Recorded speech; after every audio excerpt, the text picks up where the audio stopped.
আমগর দেশে কিন্তু ওই যে দেখবেন মুসলমানের সন্তান হিন্দুর সন্তান একসাথেই লেখাপড়া করে কিনা? স্কুল ভার্সিটিতে করে না?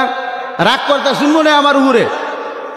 দুইজনে একসাথে লেখাপড়া করে রাস্তা দিয়ে যাওয়ার পথে হিন্দুরা দেখবেন যে তুলসী গাছ দেখলে পারে উনি দেয় নাচতে শোনো শোনো ওং শান্তি করে কিনা? তার মানে হারামি মূর্তি পূজা করে। এখন তুলসী গাছ দেখে সেটা হিন্দুর ছেলেন ওই প্রণাম করতেছে। এখন মুসলমানের সন্তান ডাকতে কয় কে রে ওই গাছের নিচে কি করস? কয় যে নাম করে ভগবান আছে এরে প্রণাম করতেছি। কয় তাই নি? মুসলমানের ছেলে এবার মাথাটা মুসুরদা তুইলা কয় খাইয়া হালাইলাম তোর ভগবান, যা করা হয় করবো নি। তো আল্লাহ পাক রব্বুল আলামিন এখানে বসাকে উসিলা করি আমাদের জীবনের গুনাহ মাফ করতে পারেন কিনা এই বিশ্বাস অন্তরে আছে? আল্লাহ যদি বলে বান্দারে তোরে মাফ করে দিলাম, আল্লাহর কমতি হব?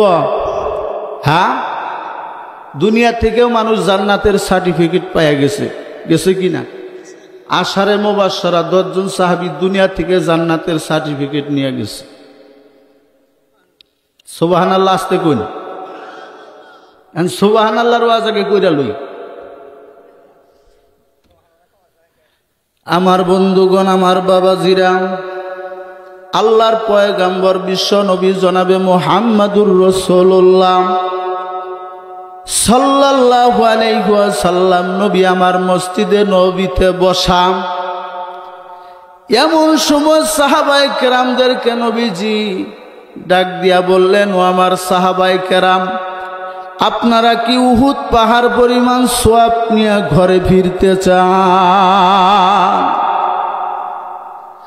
সাহাবায়ে কেরাম আরজ করলেন, ইয়া রাসূলুল্লাহ, ইয়া হাবিবাল্লাহ, গো আল্লাহর পয়গম্বর, এটা কি দুনিয়ার কোনো মানুষের পক্ষে সম্ভব গো নবীজি?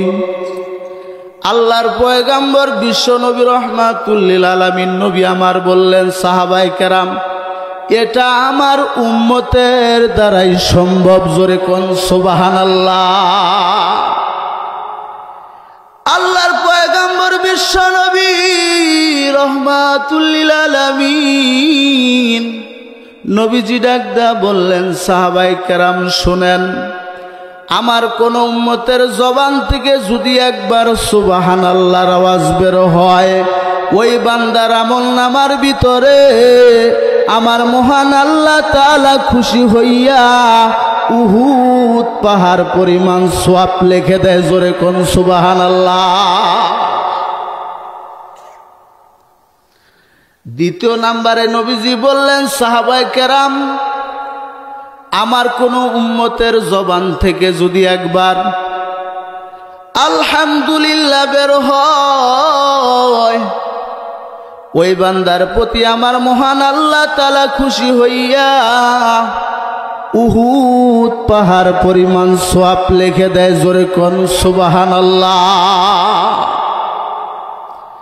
তৃতীয় নাম্বারে নবীজি বললেন, সাহাবায়ে কেরাম, আমার কোন উম্মতের জবান থেকে যদি একবার আল্লাহু আকবার বের হয়, ওই বান্দার প্রতি আমার মহান আল্লাহ তাআলা খুশি হইয়া উহুদ পাহাড় পরিমাণ সওয়াব লিখে দেয়। সুবহানাল্লাহ। চতুর্থ নাম্বারে নবীজি বললেন, সাহাবায়ে কেরাম, আমার কোন উম্মতের জবান থেকে যদি একবার লা ইলাহা ইল্লাল্লাহ বের হয়, ওই বান্দার প্রতি আমার আল্লাহ তাআলা খুশি হইয়া উহুদ পাহাড় পরিমাণ সওয়াব লিখে দেয়। জোরে কোন সুবহানাল্লাহ। একবার যদি লা ইলাহা ইল্লাল্লাহ বের হয়, আমার বন্ধুগণ, আমার বাবাজিরা গো, তাহলে আমরা নিজের জীবনের সাথে আমল 4টা জড়ায় নিব তো ইনশাআল্লাহ। ও সোনার ভাইরা গো, যখন আপনি বসে থাকবেন, শুয়ে থাকবেন, তখনই আপনি আমলগুলি করবেন সুবহানাল্লাহ, আলহামদুলিল্লাহ, আল্লাহু আকবার, লা ইলাহা ইল্লাল্লাহ। কিয়ামতের ময়দানে মিজানের এই চারটা জিনিস ওজনের পাল্লায় বড় ভারী হইয়া যাবে। জোরে কোন সুবহানাল্লাহ। 5 নম্বরে নবীজি আর একটা কথা বললেন, এই হাদিসটা আপনি কোথায় পাবেন? এই যে তবলিগের সাথী ভাইরা ঘুরেন, এই তবলিগ জামাতে যারা ঘুরেন, ফাজাইল আমল আল মুনতাখাবুল হাদিসের ভিতরে পাবেন। এই 4টা রেফারেন্স দেওয়া আছে মুসলমান। অন্য একটা কিতাবের ভিতরে আসছে, আল্লাহর পয়গম্বর 5 নম্বরে কথা বলছেন যে কোন সন্তান যদি মারা যায় আর বাবা যদি সন্তানের লাশ কাঁধে বহন করিয়া কবরস্থানে নিয়ে যদি দাফন করতে পারে, আমার মহান আল্লাহ তাআলা খুশি হইয়া ওই বাবাকে আল্লাহ তাআলা উহুদ পাহাড় পরিমাণ সওয়াব দেয়। জোরে কোন সুবহানাল্লাহ। ও সোনার ভাইরা গো, দুনিয়ার জমিনের ভিতরে সবচাইতে ভারী বোঝা হলো বাবার কাঁধে সন্তানের লাশ। এর চাইতে ভারী কোনো বোঝা নাই।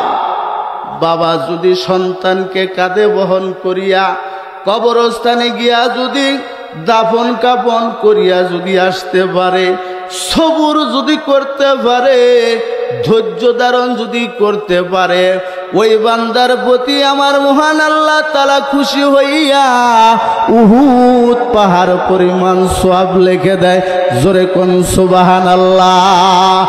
আলা ইলাহা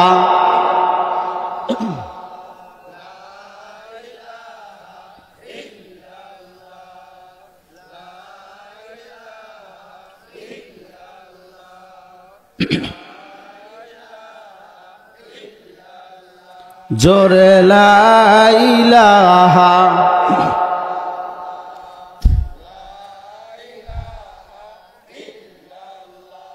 লা ইলাহা ইল্লাল্লাহু মুহাম্মাদুর রাসূলুল্লাহ। সকলে পড়ি সাল্লাল্লাহু আলাইহি ওয়াসাল্লাম।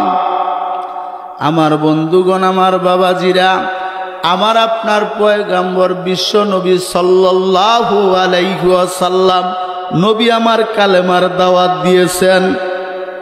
বাবা আদম নবী থেকে নিয়ে শুরু করে সমস্ত নবীদের একটাই স্লোগান ছিল, লা ইলাহা ইল্লাল্লাহ। ও সোনার ভাইরা, আমার নবী কালেমার কথা কয় আর বাধা দেয় আবু জেহেল, উতবা, সাইবা, ওলীদ ইবনে মুগীরা। আবু জেহেল ডাকদা কয়, বাবা রে, ও বাবা, কালেমার কথা বন্ধ করে দাও। তুমি যদি চাও মক্কার প্রেসিডেন্ট তোমাকে বানায়া দেওয়া হবে। তুমি যদি চাও এই মক্কার সবচাইতে রূপসী গুণবতী মেয়ের সাথে তোমাকে বিবাহ দেওয়া হবে। তুমি যদি চাও এই দেশের প্রেসিডেন্ট তোমারে বানায় দেওয়া হবে। ও মুসলমান, আমি আপনাদের কাছে জিজ্ঞাসা করতে চাই, আমার নবী কি তাদের অফার গ্রহণ করেছেন? আমার নবী কি বুঝতেন না যে তাদের সাথে মিলা ইসলাম কায়েম করে লই?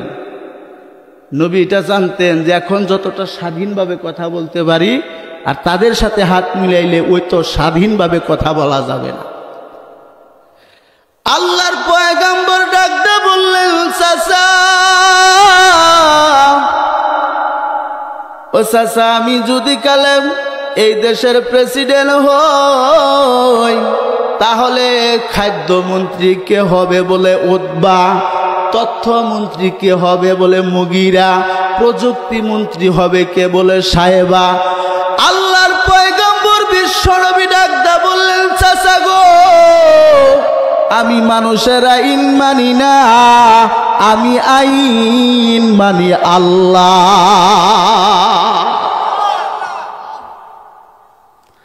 আমার বন্ধুগণ, আমার বাবাজিরা, যখন আবু জাহাল দেখলো মুহাম্মদুর রাসূলুল্লাহকে আর বাধা দিয়া রাখা যায় না।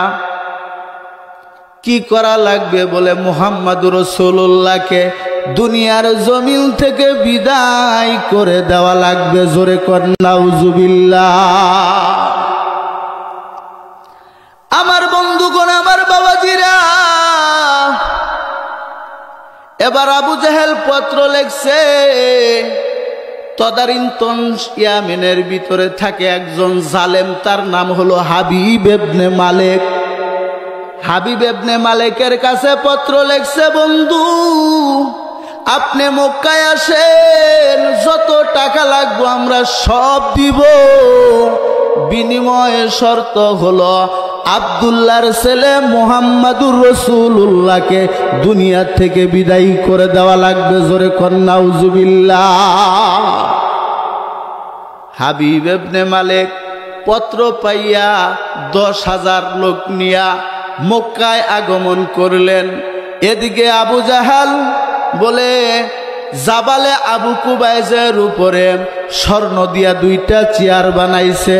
কি দিয়া? স্বর্ণ দিয়া 2টা চেয়ার বানাইছে। মস্ত বড় নেতা তুমি, ক্ষমতা পশুর, লোকে তোমায় দেখলে করে হুজুর হুজুর।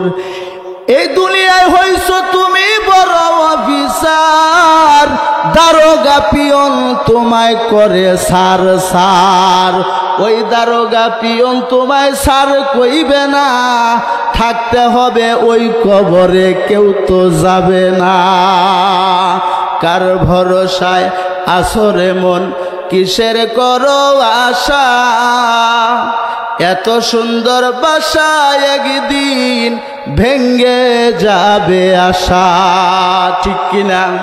কার ভরসায় আসরে মন, কিসের করো আশা? এত সুন্দর বাসা একদিন ভেঙ্গে যাবে আশা। ও তোর গুনা দিল ফুরাইয়া যাবে, যৌবনে লাগবে বাটি। ওই যে দেখো ডাকিতেছে তোমায় কবরের মাটি। ওই যে দেখো ডাকিতেছে তোমায় কবরের মাটি। সন্ধ্যার আগে যেদিন ডুবিবে বেলা, এক পলকে ভেঙ্গে যাবে তোমার রঙ্গেরি মেলা। কারে দিবা তুমি জোরে ধমক, কার মাথায় বাংবালাটি? ওই যে দেখো ডাকিতেছে তোমায় কবরের মাটি। ওই যে দেখো ডাকিতেছে তোমায় কবরের মাটি। যেদিন আজরাইল আসিয়া নিবে, কেউ পারবে না বাঁচাইতে। ওই যে দেখো ডাকিতেছে তোমায় কবরের মাটি। ওই যে দেখো ডাকিতেছে তোমায় কবরের মাটি। খবর পেয়ে আসবে আত্মীয় স্বজন, তোমারি চার পাশে বৈশা তারা করিবে ক্রন্দন। খবর পেয়ে আসবে আত্মীয় স্বজন, তোমারি চার পাশে বৈশা তারা করিবে ক্রন্দন। কারে দিবা তুমি জোরে ধমক, কার মাথায় বাংবালাটি? ওই যে দেখো ডাকিতেছে তোমায় কবরের মাটি। ওই যে দেখো ডাকিতেছে তোমায় কবরের মাটি। ঠিক কিনা বলেন? খারাপ লাগতেছে?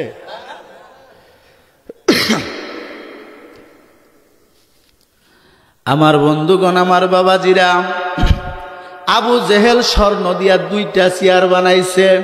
একটা চেয়ারের মধ্যে বসবে হলো আবু জাহেল, আরেকটা চেয়ারের উপর বসবে হাবিব ইবনে মালিক।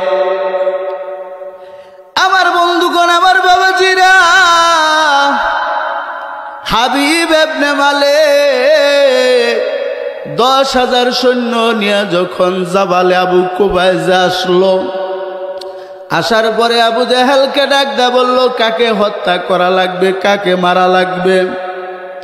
বলে আব্দুল্লাহর ছেলে মুহাম্মাদুর রাসূলুল্লাহকে দুনিয়া থেকে বিদায় করে দেওয়া লাগবে। জোরে কর নাউজুবিল্লাহ।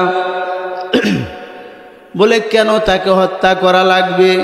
বলে সে আমাদের বাপ দাদার ধর্মের মুখে সুনকালি মাখছে, এই জন্য তার সাথে আমাদের বিরোধিতা, তাকে দুনিয়ার জমিন থেকে বিদায় করে দেওয়া লাগবে। বলে সে থাকে কোথায়? বলে চাচার বাড়িতে। হাবিব ইবনে মালিক ডাকলে কয়, আবু জাহেল চাচার বাড়ি থাকে কা? আবু জাহেল ডাকলে কয়, মাও নাই বাবাও নাই। ও দুনিয়ার মুসলমান, যার মা নাই বাবা নাই তার মানে লোকটা এতিম। কথা ঠিক কিনা? মা নাই বাবা নাই তার মানে লোকটা এতিম। আর এতিমের সাথে তোমার বিরোধিতা কেন? আবু জেহেল ডাক কয়, আমার এমনি বিরোধিতা না,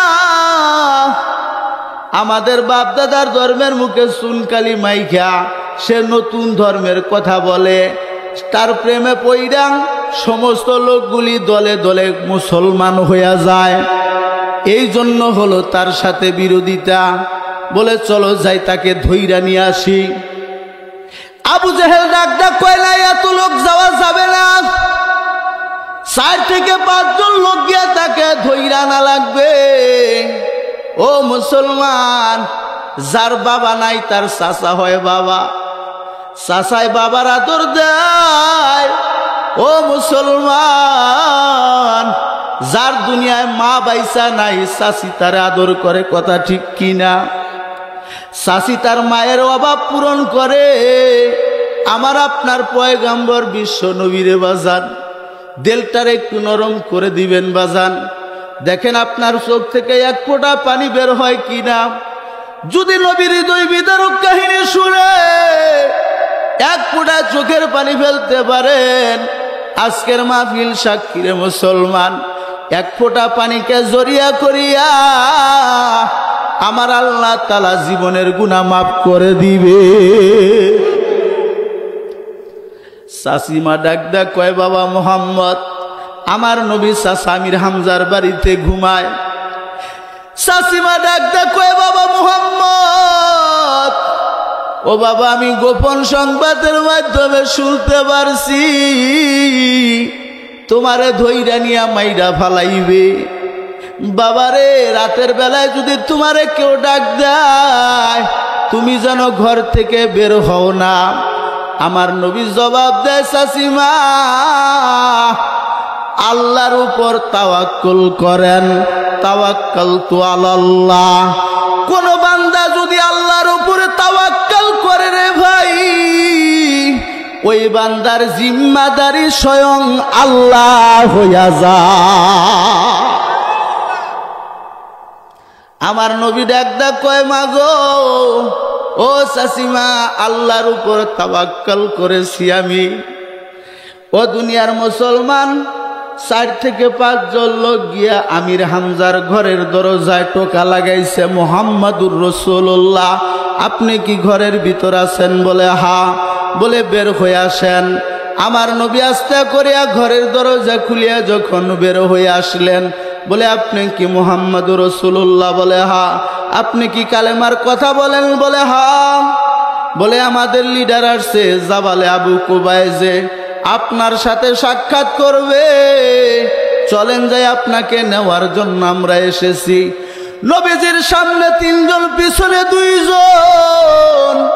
ঘাট দিয়া যখন জাবালে আবু কুবাইজের উপর উঠানো হল রে মুসলমান, এবার জাবালে আবু কুবাইজে যখন নবী আমার উঠলেন, আমার নবীর সুন্দর চেহারা দেখিয়া, আমার নবীর সুন্দর চেহারা দেখিয়া এবার হাবিব ইবনে মালিক লাফ দিয়া চেয়ার থেকে দাঁড়াইয়া গেছে। আল্লাহু আকবার। লাবদা চেয়ার থেকে যখন দাঁড়িয়ে গেছে, আবু জেহেল ডাক দেয়, কয় লিডার আপনি বসেন। ও দুনিয়ার মুসলমান, হাবিব ইবনে মালিক ডাক দেয়, কয় আবু জেহেল, বলে এত সুন্দর চেহারা, এত সুন্দর চেহারা, যার চেহারার দিকে তাকাইলে মানুষ প্রেমে পড়ে যায়, এত সুন্দর আর এত সুন্দর চেহারা, যার চেহারার কাছে পূর্ণিমার চাঁদ হার মানে। সুবহানাল্লাহ বলবেন না? হযরতে আনাস রাদিয়াল্লাহু তাআলা আনহু থেকে হাদিসটা বর্ণিত। হযরতে আনাস রাদিয়াল্লাহু তাআলা আনহু রাতের বেলা পূর্ণিমার চাঁদের আলোতে ঘর থেকে বের হইয়া মসজিদে নববীর পাশে, আমার নবী মসজিদের নববীর বারান্দায় দাঁড়ানো। রাতের বেলা হযরতে আনাস রাদিয়াল্লাহু তাআলা আনহু পূর্ণিমার চাঁদের আলোর দিকে একবার তাকায়, আবার বিশ্ব নবী রহমাতুল লিল আলামিনের চেহারার দিকে আবার তাকায়, আবার পূর্ণিমার চাঁদের আলোয় তাকায়, আবার আমার নবীর সুন্দর চেহারার দিকে তাকায়। আমার নবী ডাক ডাক কয়, আনাস কি বুঝলা বাবা, কি দেখলার কি বুঝলা? আনাস ডাক ডাক কয়, আল্লাহর কসম করে বলি গো নবী, বলে পূর্ণিমার চাঁদের গায়ে কলঙ্ক আছে, কিন্তু রহমাতুল লিল আলামিন দয়াল নবীর চেহারার ভিতরে কোনো কলঙ্কের দাগ নাই। ওয়া ইন্নাকা আলা খুলুকিন আযীম। আল্লাহু আকবার। আমার নবীর চরিত্র হলো খুলুকে আজিম বলা হয়েছে, খুলুকে আহসান বলা হয় নাই। আমার বন্ধুগণ, আমার বাবাজিরা গো, এবার হাবিব ইবনে মালিক ডাক ডাক কয়, আপনি কি কালেমার কথা বলেন? বলে হ্যাঁ। আবু জেহেল ডাক ডাক কয়, লিডার অ্যাকশনে যান। খারাপ মানুষ যারা থাকে তারা তো এমনই বলে, কয় সরাসরি অ্যাকশন করেন। কি কয়? সরাসরি অ্যাকশনে যান। হাবিব ইবনে মালিক ডাক ডাক কয়, আবু জাহাল, আমি কাউকে প্রশ্ন না করিয়া মারতে পারি না। কি কয়? আমি কাউকে প্রশ্ন না করিয়া আঘাত করতে পারি না। আবু জেহেল চিন্তা করলো, হায় হায়, আমার বাতিজারে যদি প্রশ্ন করা হয়, প্রশ্ন করতে হবে দেরি, উত্তর দিতে দেরি হবে না। সুবহানাল্লাহ জোরে। ওয়াল কুরআনিল হাকীম। আল্লাহু আকবার। জ্ঞান গর্ব বিজ্ঞানময় কোরআনের কসম, জ্ঞান গর্ব বিজ্ঞানময় যদি কোরআন হইয়া থাকে, আমার নবীর উপরে কোরআন নাজিল হয়েছে। ও দুনিয়ার মুসলমান, আমার নবী হলো বিজ্ঞান। জোরে কোন কথা ঠিক কিনা? দুনিয়ার বিজ্ঞানীর থিওরি ভুল হইতে পারে, দুনিয়ার দার্শনিকের থিওরি ভুল হইতে পারে, কিন্তু আল্লাহর হাবিব রহমাতুল লিল আলামিনের থিওরি কোনোদিন ভুল হবে না। আমার বন্ধুগণ, আমার বাবাজিরা, হাবিব ইবনে মালিক ডাক ডাক, আমি প্রশ্ন না করিয়া মারতে পারি না। যদি তুমি আমাকে প্রশ্ন না করতে দাও, তাহলে আমি মুহাম্মাদুর রাসূলুল্লাহকে সসম্মানে বাড়ি নিয়ে যাব। আবু জেহেল দেখলো বেকায়দা, কি করা যায়? বলে ঠিক আছে বন্ধু, আপনি প্রশ্ন করেন। হাবিব ইবনে মালিক ডাক ডাক কয়, নবী মুহাম্মাদুর রাসূলুল্লাহ, আমি আপনারে দুইটা প্রশ্ন করব। যদি আপনি আমার দুইটা প্রশ্নের উত্তর দিতে পারেন, আমি আপনাকে কথা দিলাম, আমি আপনাকে সসম্মানে বাড়ি পৌঁছায় দিব। মারহাবা। এবার হাবিব ইবনে মালিক ডাক ডাক কয়, নবী গো, আমার এক নাম্বার প্রশ্ন হইল, বলে আকাশের এই চন্দ্র পূর্ণিমার চাঁদকে দ্বিখণ্ডিত করা লাগবে। আমার বন্ধুগণ, আমার বাবাজিরা জবাব দিবেন, আমার নবী তো পূর্ণিমার চাঁদ দ্বিখণ্ডিত করেছিলেন। আমার নবীর হাতের আঙ্গুলের, শাহাদত আঙ্গুলের ইশারার দ্বারা পূর্ণিমার চাঁদ দ্বিখণ্ডিত হয়েছিল। ও দুনিয়ার মুসলমান, আল্লাহর হাবিব বিশ্ব নবী রাহমাতুল লিল আলামিন নবী আমার নবী শুধু শাহাদত আঙ্গুল দিয়া ইশারা করার সাথে সাথে পূর্ণিমার চাঁদ দ্বিখণ্ডিত হয়ে যায়। সুবহানাল্লাহ। হাবিব ইবনে মালিক ডাক ডাক কয়, নবী গো, এবার আপনি পূর্ণিমার চাঁদকে দ্বিখণ্ডিত চন্দ্রকে আপনি পূর্ণিমার চাঁদে পরিণত করিয়া দেখান। আল্লাহর হাবিব বিশ্ব নবী রাহমাতুল লিল আলামিন নবী আমার নবী শুধু হাতের ইশারা দিয়া ইশারা করার সাথে সাথেই ওই দ্বিখণ্ডিত চন্দ্র পূর্ণিমার চাঁদে পরিণত হয়ে যায়। জোরে কোন সুবহানাল্লাহ। এবার হাবিব ইবনে মালিক নবীর এই দৃশ্য দেখা, ও মুসলমান, এ পাশে কথা বলে কেরা, এটি মায়ের পেটেও যুদ্ধ করছে, দুনিয়াও যুদ্ধ শুরু করছে। হ্যাঁ, আপডেট ইডি। আমি যে মধুপুর আপনার চাপড়ি মাহফিল করে ফিরার পথে, তো তার মানে যুবকের চেহারার দিকে তাকাইলে ওর প্যান থাকে 6 জায়গায় সিরা। কয় জায়গায়? 6 জায়গায় সিরা থাকে। যুবকের মুসুমি ফাউল, ও রাস্তায় হাইটা যায়, ও নিজে যে পাগল হয়েছে ও নিজেও জানে না। কানের ভিতরে ইয়ারফোন ঠেলা দিয়া এমন ভাবে আমি অটোতে চড়ছি, তো এখান দিয়ে অটো আল্লাহ দেখি নাচছে। কে নাচছে? কে কয় হুজুর ডিজে ছাড়ছি। কি কয়? কয় ডিজে ছাড়ছি। বললাম দেখি একটু আমার কানের ভিতর দিয়েছি। মাহফিলে যাওয়ার পথে কয় হুজুর এই গান হুলিবারে অজু থাকে না। ও খোদা এমন গান ছাড়ছে, আল্লাহু আকবার, এমন গানই ছাড়ছে।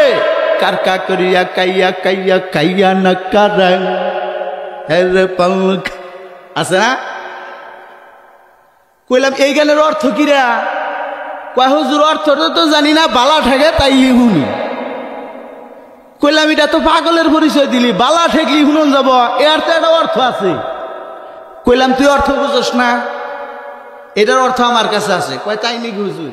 কইলাম ছোট্ট ছেলে রাইকা মায়ে বাহিরে গেছে, বাহির থেকে আইসা দেখে বাচ্চা লেটা পেটা বাজাইছে। হুজুর মিলছে তো? হ্যাঁ, কেমনি মিলাইলে? আল্লাহু আকবার, আল্লাহু আকবার। নীলফামারী কুড়িগ্রামে একবার মাহফিল করতে গেছি আমার ওস্তাদের ওইখানে। আমগর দেশের যুবকেরা, আহারে, এরা টেনেল ফুল, কিন্তু যুবকের দিকে তাকাইলে পারে এ যুবক আর যুবকের খাতায় নাই। তো মুসলমানের সন্তান হলো টেনেল ফুল। নীলফামারী কুড়িগ্রাম মাহফিল করে যাওয়ার সময় এখন আমি বলছি আমগর দেশে কিন্তু ওই যে দেখবেন মুসলমানের সন্তান হিন্দুর সন্তান একসাথেই লেখাপড়া করে, করে কিনা? স্কুল ভার্সিটিতে করে না? রাগ করতে শুনবো না আমার উপরে। দুইজনে একসাথে লেখাপড়া করে রাস্তা দিয়ে যাওয়ার পথে হিন্দুরা দেখবেন যে তুলসী গাছ দেখলে পারে উনি যায় নাচতে, শোনো শোনো শোনো, ওং শান্তি করে কিনা? তার মানে হারামি মূর্তি পূজা করে। এখন তুলসী গাছ দেখে সেটা হিন্দুর ছিলেন ওই প্রণাম করতেছে। এখন মুসলমানের সন্তান ডাকতে কয়, কে রে ওই গাছের নিচে কি করস? কয় যে নাম করে ভগবান আছে, এরে প্রণাম করতেছি। কয় তাই নি? মুসলমানের ছেলে এবার মাথাটা মুসুরদা তুইলা কয় খাইয়া হালাইলাম তোর ভগবান, যা করা হয় করবো নি। কয় তাই নি? কয় দোস্ত তুই এটা কাম করলি, একসাথে আমরা লেখাপড়া করি, তুই আমার ভগবান খাইয়া হালাইলি, আচ্ছা তোর আল্লাহ থাকে কোন? কয় কে খাবি? এই মনতলা বড় মসজিদে যা। কয় অত বড়টা খান গেল? হ্যাঁ, অত বড়টা খান গেল? কয় যে ছোট কোনো কিছুর ভিতরে থাকে না, মুসলমানের সন্তান থাকে লাগবে টেনেল ফুল। এবার মুসলমানের সন্তান চিন্তা করতেছে তাহলে কোথায় কি করা যায়। আমগর দেশে এক দুইটা গাছ আছে না, চামড়ার সাথে লাগাই দিলে চামড়া সহ উঠায় না? হ্যাঁ, ইসিড গাছ বলেন আর চটকার পাতা বলেন। ওই নীলফামারী কুড়িগ্রামে তো এক জিজ্ঞাসা করছি, তো চামড়া হাতে লাগাইলে উঠায়, চামড়া সহ উঠায় না, ওটার নাম কি? এক যুবক ডাক ডাকা হুজুর ওটার নাম ঝড় তুফান। বললাম কস কি? কয় দেওয়ার হাতে হাতে কাম। মুসলমানের সন্তান ওই ইসিড গাছ বলেন, টুসকা গাছ বলেন, গাছের গোড়ায় যা পড়তেছে, কাদের কুদরত দারি হরসে কাহি আকুনি মোরদারা তোর জানে বক্সে জিন্দারা বেজাকুনি।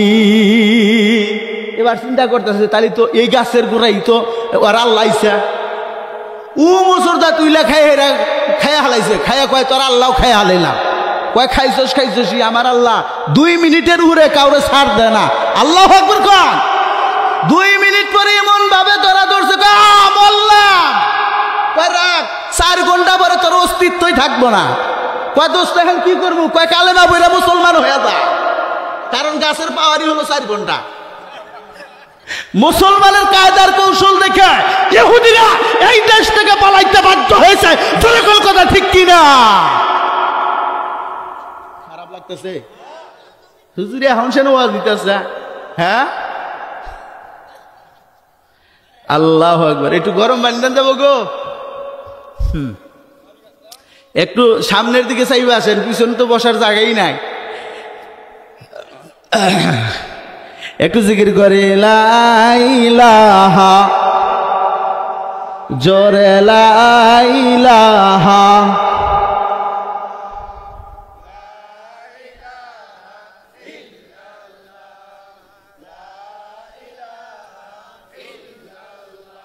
জোরে লা ইলাহা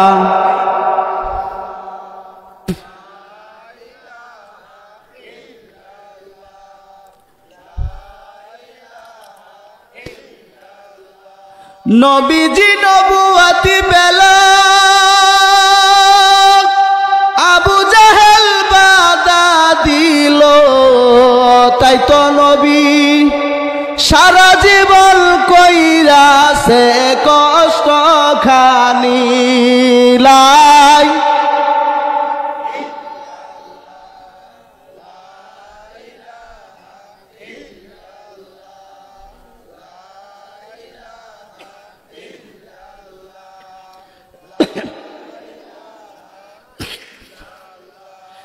লা ইলাহা ইল্লাল্লাহু মুহাম্মাদুর রাসূলুল্লাহ সকলেই পড়ি সাল্লাল্লাহু আলাইহি ওয়াসাল্লাম আমার বন্ধুগণ আমার বাবাজিরা গো মনে আসেনি আবু জেহেল প্রশ্ন করতে না করে আর হাবিব ইবনে মালিক 2টা প্রশ্ন করে আমার নবী 2টার প্রশ্নের যখন উত্তর দিয়ে দিছে রে বাজান 2টা প্রশ্নের উত্তর দেওয়ার পর হাবিব ইবনে মালিক ডাক কয় নবী গো ও নবীজি আপনি একটু পর্দার আড়ালে আসেন হাবিব ইবনে মালিক একটা পেয়ালা হাতে নিয়েছে পেয়ালার ভিতরে পানি ডাক কয় নবী গো এই পেয়ালার ভিতরে একটা দম দেন একটা ফু দেন গো নবীজি ও দুনিয়ার মুসলমান আল্লাহর পয়গম্বর বিশ্ব নবী দম দিবেন ফু দিবেন এমন সময় আমার আল্লাহ পাক রব্বুল আলামিন জিবরাইল আমিনকে পাঠাইয়া দিলেন জিবরাইল জলদি গিয়ে আমার নবীরে জানাইয়া দাও আমার বন্ধুরে জানাইয়া দাও হাবিব ইবনে মালিকের গিলাসের ভিতরে যেন আমার বন্ধু ফুনা দেয় ও মুসলমান আল্লাহ যেই জায়গায় নিষেধ করেছে সেই জায়গায় কি আমার রাসূল দম দিতে পারে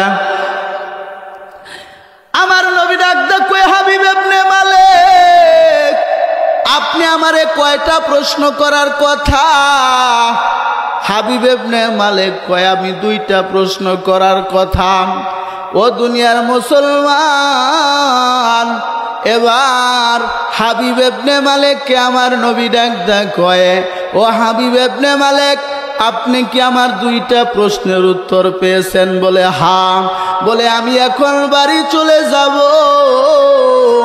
ও দুনিয়ার মুসলমান আল্লাহর হাবিব বিশ্ব নবী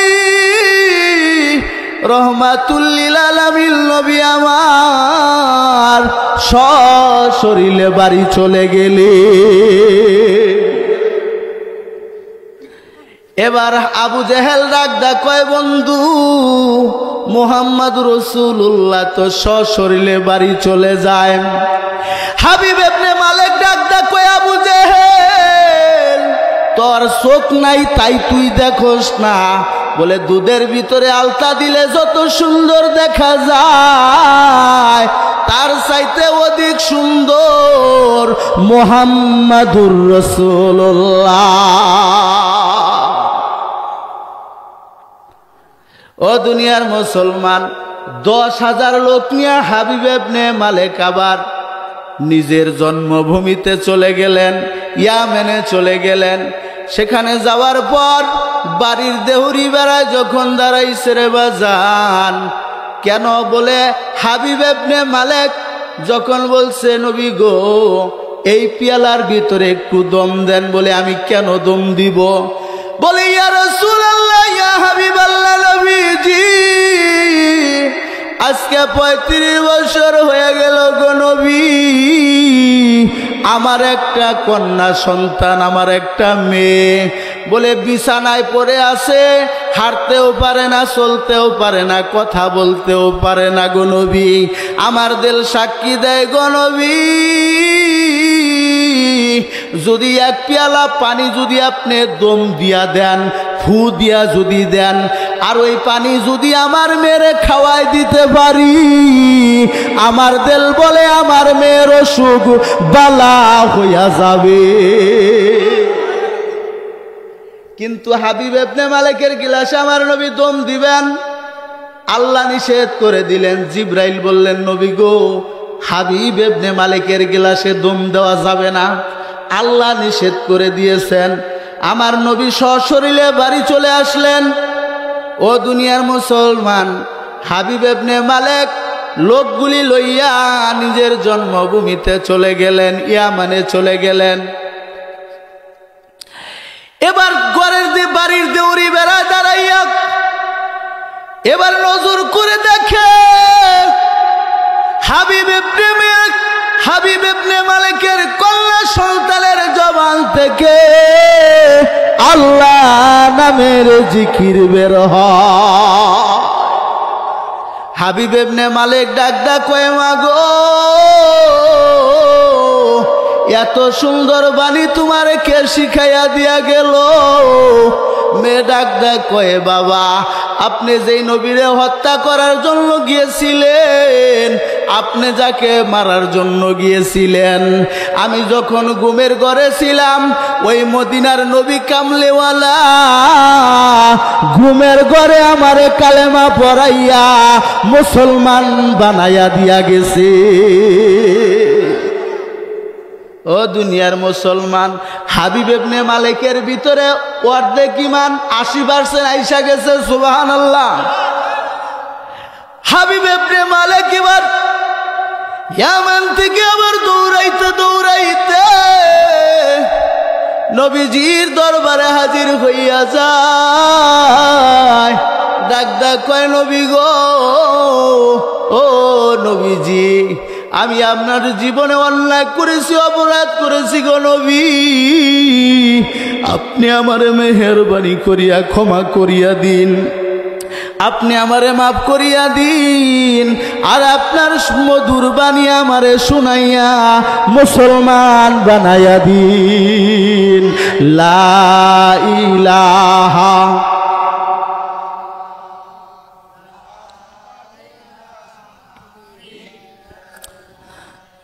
লা ইলাহা ইল্লাল্লাহু মুহাম্মাদুর রাসূলুল্লাহ সাল্লাল্লাহু আলাইহি সাল্লাম।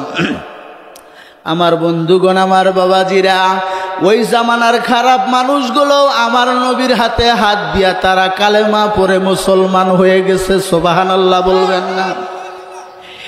যেই মানুষগুলি পশুর মতো আচরণ হয়ে গেছিল ওই মানুষগুলো আমার নবীর হাতে হাত দিয়া তারা কালেমা পড়ে মুসলমান হয়েছে রে বাজান।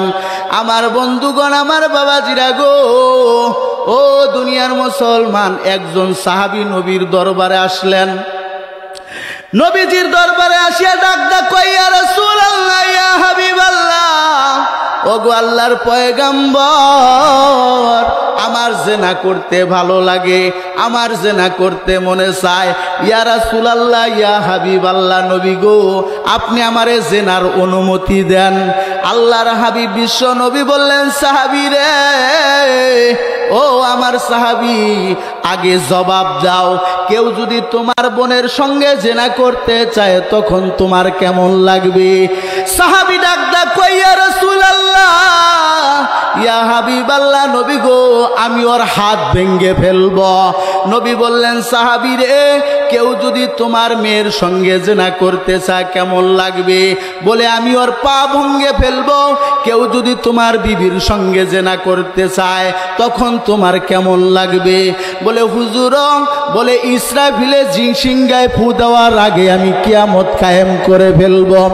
আল্লাহর পয়গম্বর ডাকদা বললেন, সাহাবী, এ সাহাবী ভালো করিয়া শুনো, দুনিয়ার ভিতরে সমস্ত নারীদেরকে আল্লাহ রব্বুল আলামিন 4 ভাগে বিভক্ত করেছেন। না হয় কারো মা, না হয় কারো মেয়ে, না হয় কারো বোন, না হয় কারো স্ত্রী।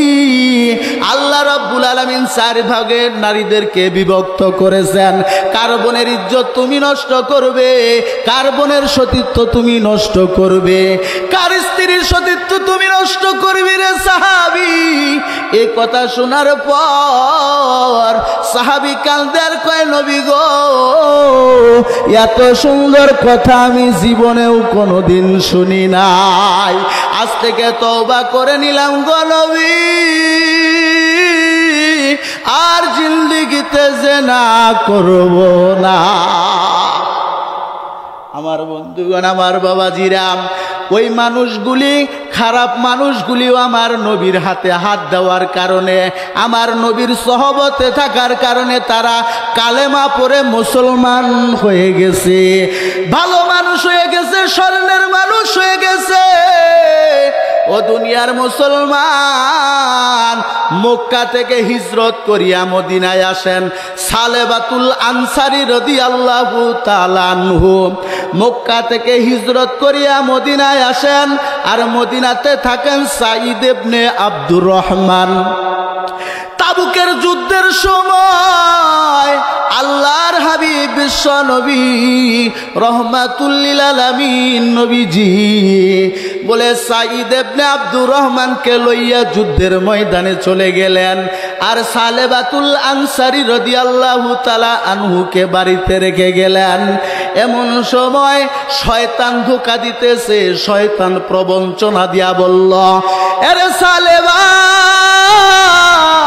সাঈদের স্ত্রী বড় সুন্দরী, যাও সুবর্ণ সুযোগ কাজে লাগাও, যাও সুবর্ণ সুযোগ। ও দুনিয়ার মুসলমান, এই শয়তানের ধোঁকায় পড়িয়া, প্রবঞ্চনায় পড়িয়া এবার যখন সাঈদের স্ত্রীর হাতে যেই মাত্র গিয়া সালেবাতুল আনসারী ধরেছে, ধরা মাত্র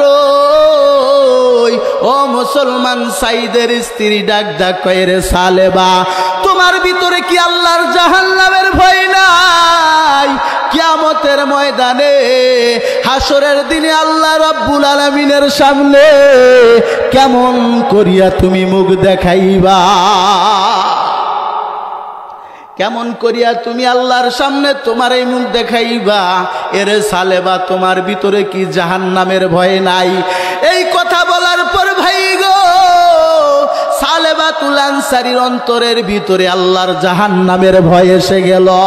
ও দুনিয়ার মুসলমান, এবার হাত ছাড়িয়া পূর্ব দিকে রওনা হয়ে গেলেন।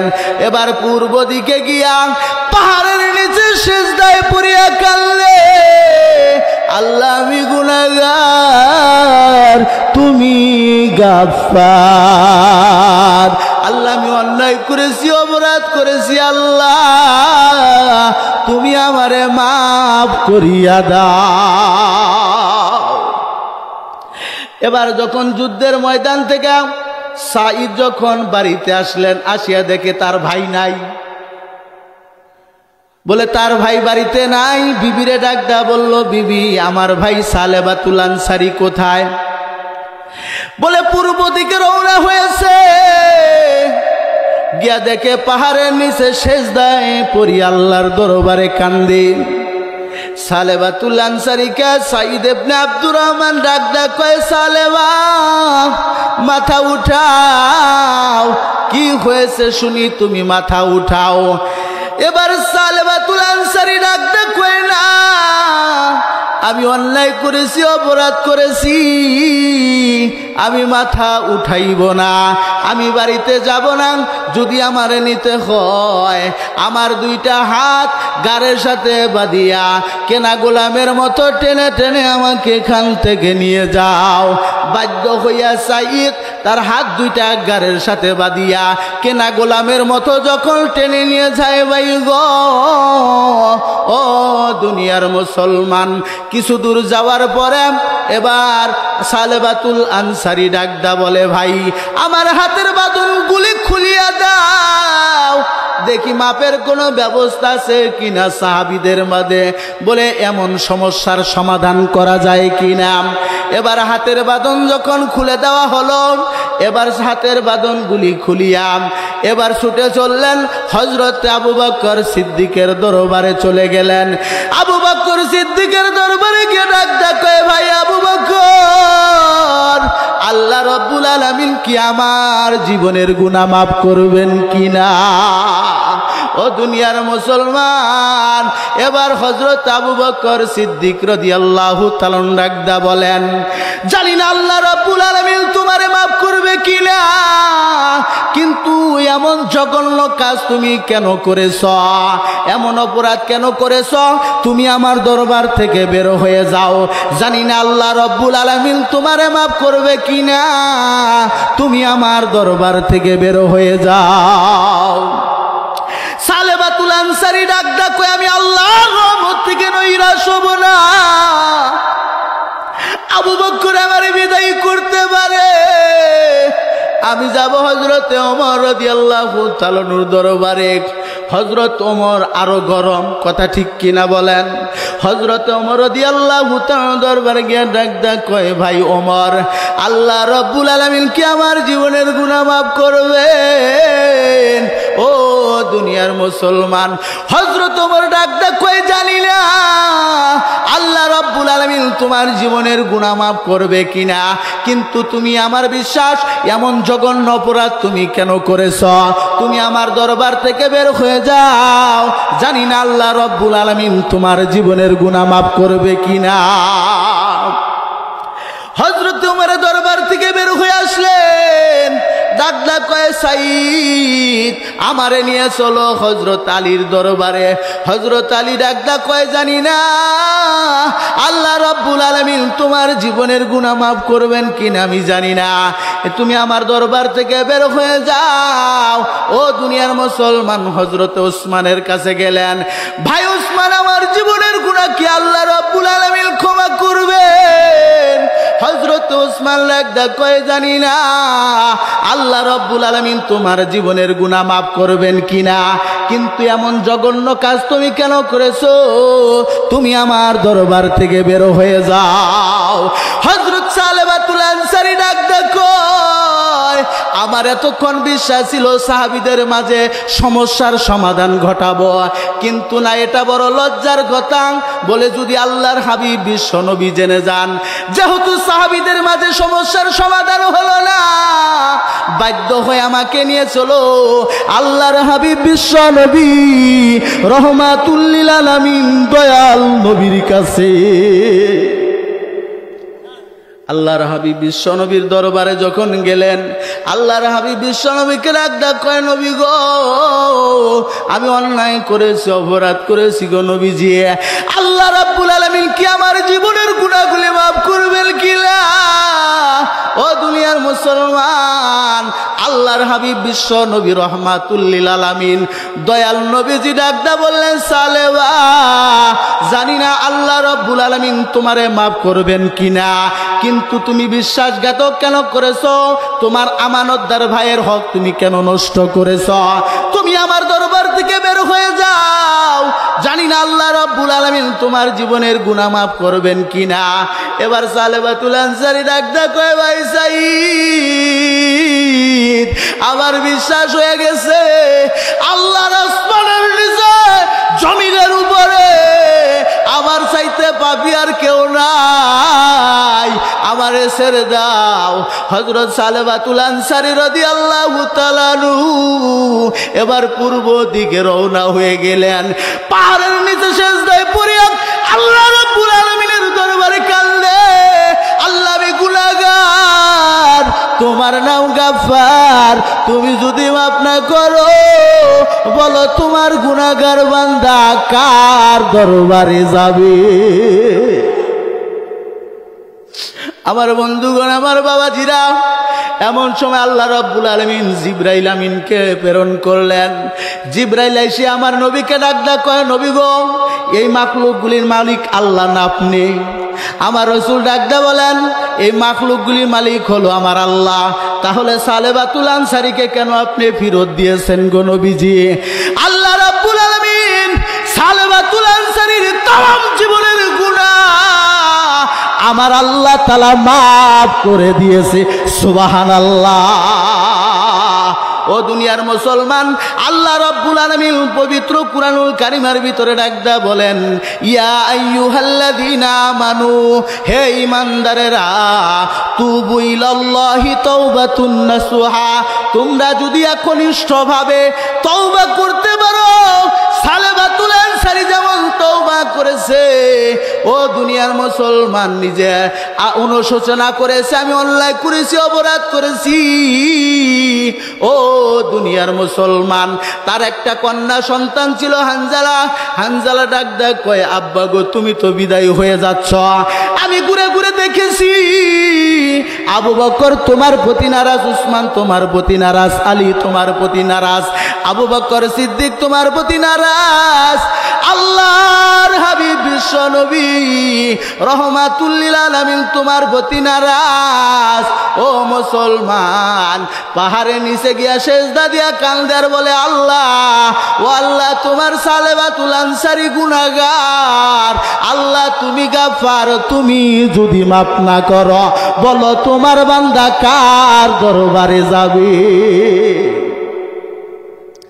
আমার বন্ধুগণ, আমার বাবাজিরা গো, আমার বন্ধুগণ, আমার বাবাজিরা, এবার সালেবাতুল আনসারীর শানে আল্লাহ রাব্বুল আলামিন আয়াত নাযিল করে দিলেন। আল্লাহ রাব্বুল আলামিন তার তামাম জীবনের গুনাহ আমার আল্লাহ মাফ করে দিয়েছে। জোরে কোন সুবহানাল্লাহ। জিবরাইল এসে ডাক কয়, নবী গো, এই মাখলুকগুলির মালিক কি আপনি না আল্লাহ? নবী ডাক কয়, মাখলুকগুলির মালিক হলো আল্লাহ। তাহলে সালেবাতুল আনসারীকে কেন আপনার দরবার থেকে বিদায় করে দিয়েছেন? সালেবাতুল আনসারী তওবা আমার আল্লাহ তাআলা এমন ভাবে কবুল করে নিয়েছে, তার তামাম জীবনের গুনাহ আমার আল্লাহ তাআলা মাফ করিয়া দিছে। সুবহানাল্লাহ। এমন সময় আল্লাহর হাবিব বিশ্বনবী সাল্লাল্লাহু আলাইহি ওয়াসাল্লাম বললেন, ও সাহাবায়ে কেরাম, আবু বকর, ওমর, ওসমান, কোথায় আছো তোমরা? দেখো তো আমার সালেবাতুল আনসারী কোথায়? একজন মুরব্বী সাহাবী ছিল, উম্মতি মুহাম্মাদের ভিতরে সবচেয়ে বেশি হায়াত যিনি পেয়েছিলেন তিনি হলেন হযরতে সালমান ফারসি রাদিয়াল্লাহু তাআলা। 350 বছর হায়াত পেয়েছিলেন। জোরে কন্যা সুবহানাল্লাহ। কিয়ামতের আগ পর্যন্ত আর এত লম্বা হায়াত আর অন্য কোনো মানুষ পাবে না। সালেবাতুল আনসারী এই হযরতে সালমান ফারসি মুরব্বী সাহাবী ডাক কয়, নবী গো, আমার সাথে পাঠিয়ে দিন, আমিও তালাশ করতে যাব। আমি একজন মুরব্বী সাহাবী, আমার কথা সে ফালাইবে না। আল্লাহর হাবিব বিশ্ব নবী 5 জনের একটা টিম করে দিলেন, যাও দেখো আমার সালেবাতুল আনসারী কোথায় আছে, আমার সালেবাতুল আনসারী কোথায় আছে একটু সন্ধান করে নিয়ে আসো। আমার বন্ধুগণ, আমার বাবাজিরা, এবার সালেবাতুল আনসারীর সন্ধানে যখন গেলেন, গিয়ে দেখে কিছু মানুষ খেত খামারে কাজ করতেছে। ডাক কয়ে, ভাই গো, বলে আমাদের ভাই সালেবাতুল আনসারী কি তোমরা দেখেছো? বলে তোমাদের সালেবাতুল আনসারীকে আমরা চিনি না, তবে রাত্রি যখন গভীর হয়ে যায় এমন সময় তার কান্নার আওয়াজ শুরু হয়ে যায়। সে কান্দার বলে, আল্লাহ আমি গুনাহগার, তুমি গাফফার। ও আল্লাহ তাকে দেখো, জঙ্গলের হিংস্র প্রাণী বাঘ ভাল্লুক গুলি ঘুমাইয়া গেছে, মাতার সন্তানের বুকে লইয়া ঘুমাইয়া গেছে, কিন্তু তোমার সালেবাতুল আনসারী ঘুমায় না। ও দুনিয়ার মুসলমান, এই বলে যখন সালেবাতুল আনসারী আল্লাহর দরবারে রুনাজারি করে, ও দুনিয়ার মুসলমান, হযরত আবু বকর ডাকলা কয়, ভাই গো, ওই লোকটাই মনে হয় আমাদের ভাই সালেবাতুল আনসারী। কারণ সালেবাতুল আনসারী ছাড়া এমন ভাবে কাঁদতে পারে না।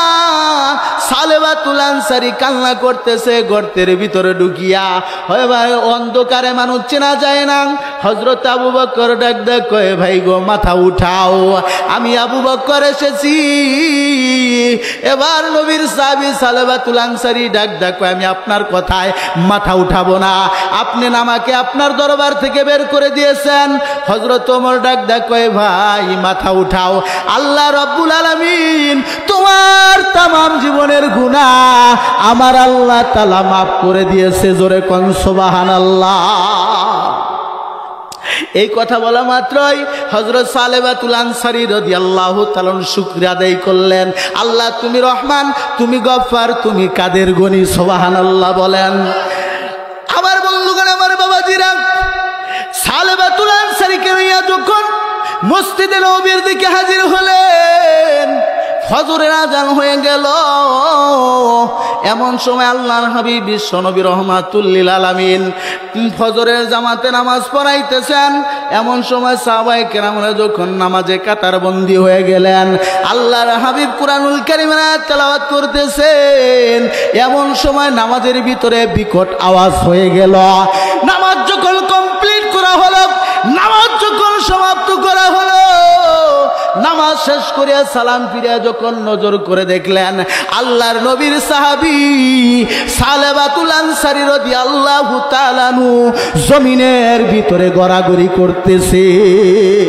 এমন সময় আল্লাহর হাবিব বললেন, আবু বকর নজর করে দেখো, হযরতে সালমান ফারসি রাদিয়াল্লাহু তাআলা আনহু নার পরীক্ষা করিয়া দেখেন, সালেবাতুল আনসারী রাদিয়াল্লাহু তাআলা আনহু দুনিয়ার জমিন থেকে বিদায় হয়ে গেছে। ও দুনিয়ার মুসলমান, আল্লাহর হাবিব বিশ্বনবী রাহমাতুল লিল আলামিন বললেন, সাহাবায়ে কেরাম আমার এই সালেবাতুল আনসারীকে গোসল দেওয়াও, আমি নবী নিজে নামাজ পড়াবো, আমি নবী নিজে তার জানাজার নামাজ পড়াইব। আল্লাহর হাবিব বিশ্বনবী কবরস্থানে জান্নাতুল বাকির দিকে আসতেছেন। এমন সময় হযরত ওমর ডাক ডাক কয়, নবী গো, পবিত্র কুরআনুল কারীম থেকে একটা তেলাওয়াত করেছিলাম, ওয়ানযিরু আশিরাতা কাল আকরাবিন। আল্লাহর হাবিব বিশ্বনবী সাল্লাল্লাহু আলাইহি ওয়াসাল্লামের শানে আল্লাহর হাবিব বিশ্বনবী ঘুমে আছেন সকালবেলা। এমন সময় জিবরাইল আইসা নবীকে এমন একটা আয়াত, এমন একটা বাণী শুনাইয়া দিলেন, ওয়ানযিরু আশিরাতা কাল আকরাবিন। এই আয়াতের অর্থ হলো, হে নবী, আপনি আপনার রক্তের বংশের মাঝে কালেমার বাণীগুলি প্রচার করেন। কি? আপনার রক্তের বংশের মানুষের কাছে কালেমার বাণীগুলি প্রচার করেন। মা খাদিজাতুল কুবরা ডাক ডাক কয়, নবী গো, আপনি না বেবর ঘুমেছিলেন, আপনি এত তাড়াতাড়ি সজাগ হলেন কেমনে? আল্লাহর হাবিব বললেন, ও আমার খাদিজা, সবে মাত্র জিবরাইল আসে এমন একটা বাণী, এমন একটা কালাম শুনাইয়া গেলেন যে আমি যেন রক্তের বংশের মানুষের কাছে কালেমার বাণীগুলি প্রচার করি। আল্লাহর হাবিব বিশ্বনবী রক্তের বংশের মানুষ হলো 104 জন। জোরে কোন কয়জন?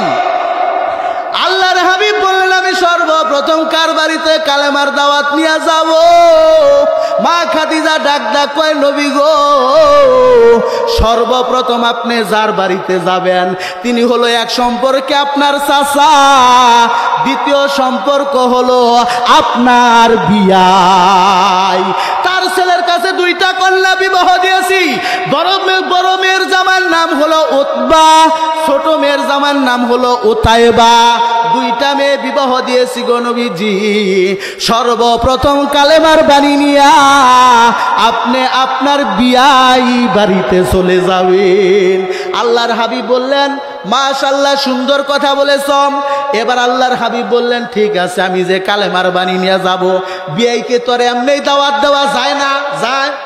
আমার বন্ধুগণ, আমার বাবাজিরা, এবার আবু লাহাবকে যখন আমার আপনার পয়গম্বর বিশ্ব নবী যখন দাওয়াত দিলেন, আবু লাহাব ডাক কয় কি দিয়ে খাওয়াইবেন?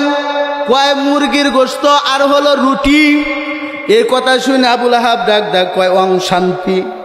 আমার রাসূল কয় নাই শান্তি নাই, লাত মানত হুকল সরস্বতী দুর্গা কালু ঠাকুর কোনো কিছুর ভিতরে শান্তি নাই, একমাত্র শান্তি হলো ইসলামের ভিতর। জোরে কোন কথা ঠিক কিনা?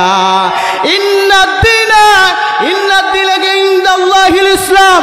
ও দুনিয়ার মুসলমান, আল্লাহ রাব্বুল আলামিনের কাছে সবচাইতে পছন্দনীয় ধর্ম হলো ইসলাম।